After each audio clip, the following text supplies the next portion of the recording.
Hey James, I have been thinking a lot about how to better manage my money lately. I feel like I am not really making the most of what I earn. Do you have any thoughts on where to start with personal finance? Definitely, Anna. It's great you are thinking about this. A good starting point is to look at your budget. Do you currently track your income and expenses? I sort of do, but not very systematically. I check my bank statements, but I have not really set a strict budget. That's a common starting point. Maybe try a more structured approach? There are apps that can help with this, like Mint or Anab. You need a budget. They can give you a clearer picture of where your money goes each month. That sounds useful. And what about saving? I know I need to save more, but it's tough to know how much I should be putting aside. A good rule of thumb is the 50/30/20 rule. Spend 50% of your income on necessities, 30% on wants, and save 20%. Adjusting those percentages based on your personal goals and financial situation can also work. I like that guideline. Now, what about investing? I have heard it's important, but it seems so complex. Investing can definitely seem daunting at first.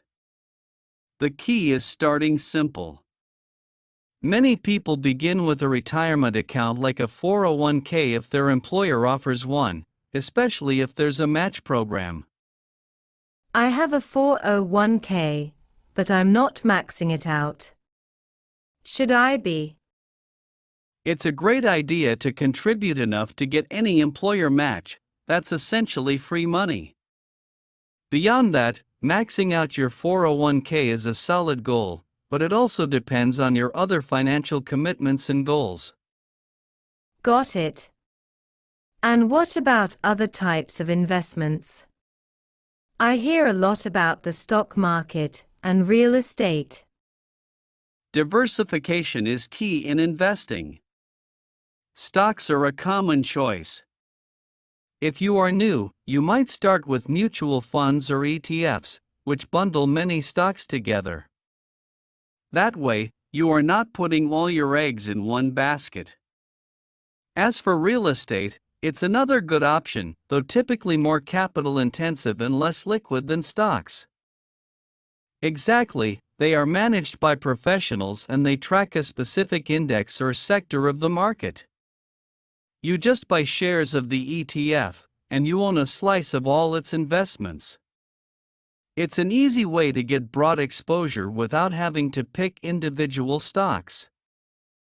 Exactly, they are managed by professionals and they track a specific index or sector of the market. You just buy shares of the ETF, and you own a slice of all its investments. It's an easy way to get broad exposure without having to pick individual stocks. Sounds like a good fit for someone like me who's just starting out. And are these options generally safe? I am a bit risk-averse. All investments carry some risk, but historically, investing in a diversified portfolio of stocks via mutual funds or ETFs has been a reliable way to grow wealth over the long term. It's important to tailor your investments to your own risk tolerance and time horizon. That makes sense. I will need to do some more research and maybe start small. Any resources you recommend for learning more? Definitely. Websites like Investopedia are great for basic and detailed explanations of financial concepts and investment options. For a more personal touch, podcasts like The Dave Ramsey Show or So Money with Farnoosh Torabi can offer some practical advice and inspiring money stories. Thanks, James. This really helps. I feel less intimidated about all this now that I have a clearer starting point and some resources. Anytime, Anna. Remember, the most important part is to get started and learn as you go. You will adjust and refine your strategy over time. Actually, that brings up another question. What if I make a mistake? I am worried about losing money. That's a very valid concern. It's almost certain that you will make some mistakes along the way, everyone does. The key is to start with what you can afford to lose and increase your investments as you gain more confidence and understanding. Also, consider long-term investments, which can help smooth out the ups and downs of the market. So, staying the course despite market fluctuations is important. Exactly. It's all about the long game. If your investments dip temporarily, it does not necessarily mean you made a bad decision. Markets go up and down, but historically, they grow over time. That's why it's important to keep an eye on your investments but not to panic with every dip. That's reassuring. How often do you think I should check my investments? It's good to keep informed, but obsessing over daily fluctuations can be more stressful than helpful. Maybe start by checking quarterly. That's often enough to stay informed and make adjustments if necessary, but not so often that you react to normal market volatility. Got it. And about making adjustments, how do I know when it's necessary? Great question. You might consider adjusting your investments if there are big changes in your life, like a new job, buying a house, or planning for a family. Also, it's good to revisit your portfolio if there's a significant change in the market or economic outlook. Makes sense. Seems like a balance between being informed and not getting overwhelmed.